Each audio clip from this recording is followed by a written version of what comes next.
What we're going to do here is we're going to take a game. It's going to be the Chargers and the Eagles. And I'm going to show you guys the strategies within the game that you could use to adapt to any NFL game that you want to make any type of play on. Now, the first thing we want to do is let's look at the spread. Everybody loves looking at the spread of the game, right? So this game, for example, opened up at Eagles -2.5, and then the line now currently still stays the same, so it didn't move whatsoever. Now, the next thing we want to look at here is how do these teams play against each other in recent matchups. So head-to-head, we have a 3-1 against the spread trend for the Chargers. So the Chargers are 3-1 against the spread when they play the Eagles. Then the next thing we want to look at here is the money bet percentage. Where's the money? Where's the money going? Because right off the bat, when we look at line movement, there is no line movement. Highly doubt we're going to do anything and you're going to make any type of play there because there's no line movement. But trends are decent here. But then we have to look at the money bet percentage as well, because that's going to be our final confirmation if we were to make a move here. And let's say that line movement ended up increasing or decreasing throughout the day. So as of right now, the money and the bet percentage are both heavily kind of swaying towards the Eagles. They're actually both at 70%. Now, ideally, what you would want is you'd want the bet percentage to be lower than the money percentage for the side that you're looking at. So what we would be looking at right now is the Chargers, because we got the head-to-head trends for the Chargers right now. Okay, there is no line movement yet. Now, like I said, that changes throughout the day, throughout a day before. This changes all the way up until game time. There could be line movement. So you have to always kind of glance at that as you're going through. But right now we would be looking at the Chargers. And then we go to the money bet percentage. Well, we got the Eagles have the money percentage and the bet percentage both on their side at high percentages here. So really not what we would want to be looking at. All right, so the spread in this game, more than likely we would end up crossing out the spread here because we don't really want to pay attention to it since there's not really too much jiving for us to do anything with. Now let's go ahead and take a look at the total here, because that's the next thing up. Next thing up is going to be the total. If we go and look at the line movement here, it opened up at 45 and has went down to 41. So we got hefty line movement moving down, which would indicate we would be looking at the under here, okay? Because the line movement went down. If the line movement started at 45, went up to 55, then we'd be looking at the over. But since it went down, now we're looking at the under. Let's take a look at the head-to-head trends now on the total. And when we look at that, the thing we'll find here is it's 4-0 to the over. So each time these guys have played each other, the total has went over. So this is kind of the opposite of what we wanted here. So we wouldn't even really waste our time and keep going because our line movement isn't there. Even though the trends are there, our line movement isn't there. So we'd go ahead and cross that one out.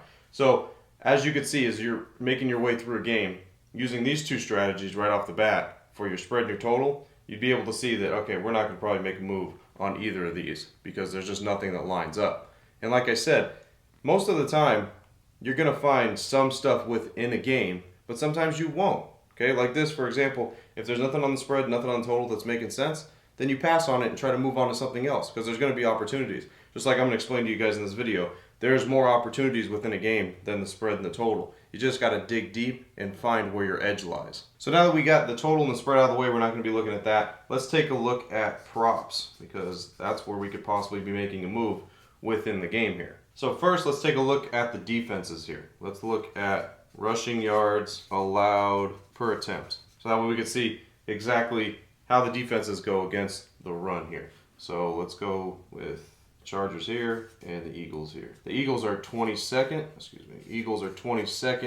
giving up 4.5 yards per attempt, and the Chargers are 25th, giving up the same, 4.5 yards per carry. So both defenses against the rush, not too good. So since that's the case, where we would be able to kind of make a side note here would be obviously the running back for Philly, which is Saquon Barkley. So we'd make a note over here. Let's take a look at Barkley. And then for the Chargers, we can't really do anything with the running back position at the Chargers, okay? Because we don't have enough stats on the starter that would be playing in that game. And they've been kind of switching out players throughout the season on who's playing running back. So we can't really rely on the Chargers running back of who it's going to be, how many carries they're going to get. We're not for sure of any of that, so we have to kind of take a pass on that. But now we see that we got Barkley here that we can identify and look at. Next is going to be passing yards we're going to look at. We'll look at the quarterbacks, right? Passing yards per completion is what you want to look at, allowed. Okay? The reason why is because you want to see how many yards. This is how we're going to get a projection of pretty much how many yards the quarterback's going to actually throw for. Now, Philly gives up 11.2 yards per completion, which is pretty bad. All right, that's pretty bad there.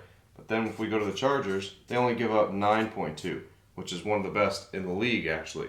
So where would we be looking at here would be obviously Chargers quarterback, so it would be Herbert. So let's go ahead and make a little side note here for Herbert. Now, as you guys are watching me do this right now, quarterback for the Chargers is questionable in this game. We're going to run through the numbers and go through everything anyway, but he's questionable, and that would immediately affect everything on the board here, as in your spread, your total, all that line movement, everything would completely change if obviously starting quarterback on either side is not going to play. So it's just something as a heads up, when you're watching this video, that if a quarterback doesn't play, it drastically changes the line movement on the spread, the line movement on the total, the money bet percentage. It drastically changes all that stuff. All right, so always have to keep an eye out to make sure you're looking at all that. But so far for props, what we have to look at is Barkley and Herbert. Now, if you guys want to bypass all this information that I teach you and you guys just want the answers and you want to learn for yourself exactly all the strategies that I use in all the major sports, make sure you guys click the link in the description. Now, let's get to one of the strategies here that I like to use a lot in the NFL, and not a lot of people even think about it. So it's going to be kicker points. What we're going to look at here is for our next step. So far, we're going to identify Saquon Barkley's rushing yards and Herbert's passing yards. We're going to look at that a little bit later to see if there's any edges there. But we're also going to look at kicker points. Okay, so let's go ahead and take a look at kicker points here. And first thing we want to look at is field goals allowed. Okay, and you want to make sure it's under the category of made field goals, not just attempted, but made. Made field goals allowed. And when we go and look at that, what we're going to realize here is that Philly, okay, is one of the worst teams at allowing field goals. They allow actually a decent amount of field goals per game. They give up 2.2 field goals made per game, which is actually pretty big. Okay, because what happens here is usually the offense, when they're playing Philly, they're moving down the field a little bit. They'll cross 50-yard line, and then those offenses somewhat stall out. So then they're forced to kick field goals, which means it boosts up pretty much how many field goals that they allow, which is one of the worst in the league. So with that said, who we're going to be looking at is going to be the Chargers kicker here, which is going to be Cameron Dicker. All right, Dicker the kicker is who we're going to be looking at, and we're going to be looking at his over 5.5 kicker points.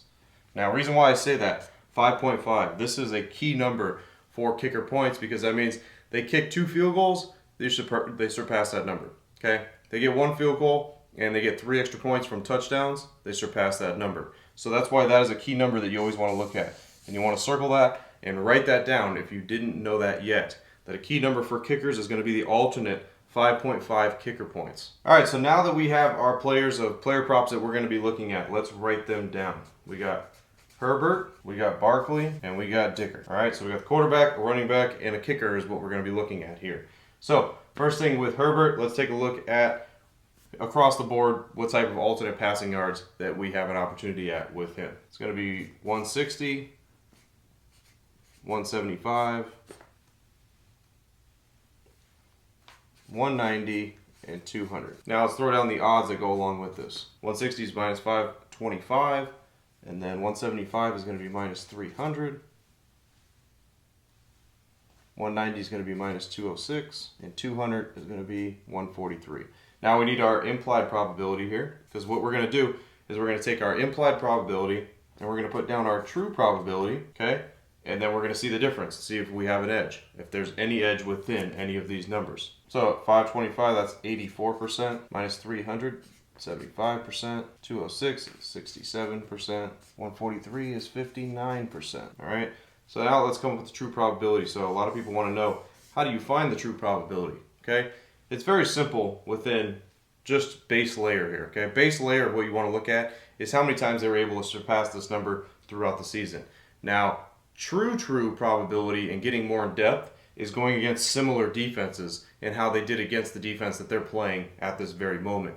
Now, the data on that, sample size wise, is going to be a little bit smaller, but more accurate because it's who they're going against. But I'm just going to show you guys the base layer right now. And if you guys want, you can go in depth and even deeper and find the true percentage against similar defenses on your own, just like I said, because all you have to do is go against the teams that are similar, so you get that similar pretty much expectation of him playing against a defense like he's playing against tonight. So, true probability wise, let's go through this and run through it. For him to hit 160, we got 83%. That gives us a negative 1% edge. At 175, his true probability there is 75%, which gives us 0% edge. At 190, it's going to be the same thing, 75%. That gives us an 8% edge. And then at 200, it's the same exact thing, 75% again. All right, and that gives us an actual 16% edge. Okay, so for Herbert here, pretty much your edge lies from 190 to 200, okay? Because at 190 yards, we got plus 8% edge, and then at 200 yards, we have a plus 16% edge. So pretty much what this shows is if he's getting any decent type of passing going, he's going to surpass the 190-200 mark, okay?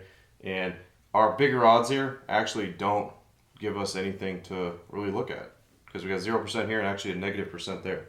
So nothing to really look at on the lower end, but when we're going up a little bit high, 190, 200, we actually have an edge there of 8% and 16%. Now let's take a look at Saquon Barkley. Now for Barkley, we're going to use an example of 50 yards, 60 yards, 70 yards. Now let's write down his implied probability odds here, so that way we can decipher where the edge lies. So at 50, it's minus 323. For 60 is minus 185, and at 70 is minus 105. Now implied probability for that is going to be 76% here, 63% here, 51% here. All right, true probability now. This one's going to be kind of interesting. You're going to want to pay attention to this one, all right? Because even though Saquon Barkley has a great matchup, this year he hasn't actually surpassed these numbers too many times. So let's go ahead and take a look at 50. 50, he's able to get that 58% of the time. 60 was 42%, and 70, 25%. So we actually have a negative 18% edge here. We have a negative 21% here, and a negative 26% here. Look at those percentages. Just from that, you don't want to play it. You don't want to make a play on there. Like, he could obviously surpass that and get lucky, but true probability wise, that just doesn't line up whatsoever. You do not want hefty negative edges like that because that will kill you long term. So right now you would put pretty much an X right through that because that's not what we want to look at. All right, and then the final thing we're going to look at here is going to be the kicker points for Cam Dicker. Now the first thing that you want to look at here is going to be his percentage of field goals made because you want to make sure that they're at least hitting 90% of their field goals. And he is at 93%, which is actually really good. He's only missed 2 field goals in the entire season. So very, very good there. Now let's go ahead and take a look at his line for 5.5 kicker points. As we got minus 212 for the odds there. Okay, so again, implied versus true. Let's decipher both here. So implied probability on minus 212 is going to be 68%. And then the true probability, how many times has he been able to actually surpass that number throughout the season, is 83%. Thus giving us an edge of plus 15% for him to get over that mark of 5.5. So based off of what we did here and the strategies that we used within this game for a kicking strategy and a passing yard strategy, what we were able to come up with throughout here would be Herbert to either get 190 or 200 and Cameron Dicker alternate kicker points to get over 5.5. That is how you decipher through and use strategies to identify the best plays within a game.